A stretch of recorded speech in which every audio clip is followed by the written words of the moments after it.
बिस्मिल्लाहिर्रहमानिर्रहीम। नाज़रीन, आज हम बात करेंगे झाइयों का इलाज। हम घर में बैठ के किस तरीके से इस झाइयों का इलाज कर सकते हैं। तो चलिए वीडियो को स्टार्ट करते हैं।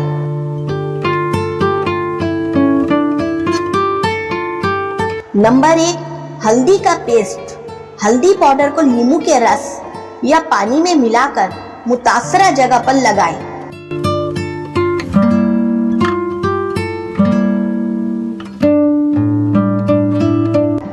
नंबर 2, खीरे का रस। सियाह धब्बों को कम करने के लिए खीरे का रस बराह रास्त जिल्द पर लगाएं।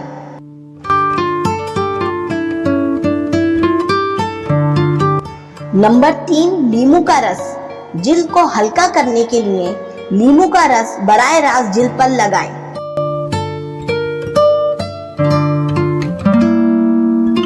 Number 4, aloe vera jail.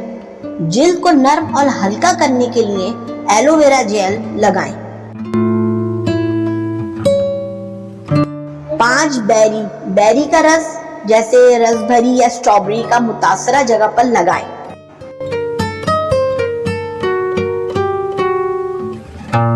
नंबर 6, शहद को जिल्द पर लगाएं ताकि सूजिश और सियाह धब्बों को कम किया जा सके।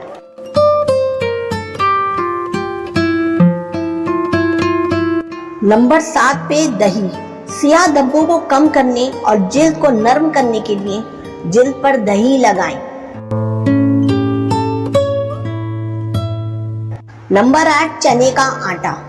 चने के आटे को पानी या गुलाब के पानी में मिलाकर मुतासरा जगह पर लगाएं।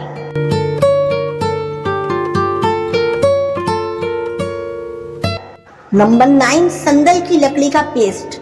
अच्छा, संदल की लकड़ी के पाउडर को पानी में मिलाकर मुतासरा जगह पर लगाएं।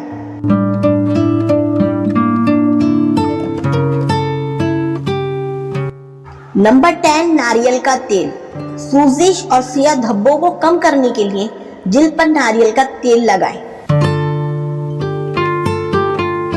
जितनी भी मैंने ये आपको टिप्स बताई हैं, इस पे अमल करें। इंशाल्लाह आपकी झाइयां, काले धब्बे, जो चेहरा सियाह हो जाता है जगह जगह से, उस पे ये अप्लाई करें। इंशाल्लाह आपको जरूर फायदा होगा। मुझे जरूर बताइएगा कमेंट में। वीडियो अच्छी लगे तो प्लीज कमेंट, शेयर, लाइक करें और चैनल को सब्सक्राइब करें। शुक्रिया।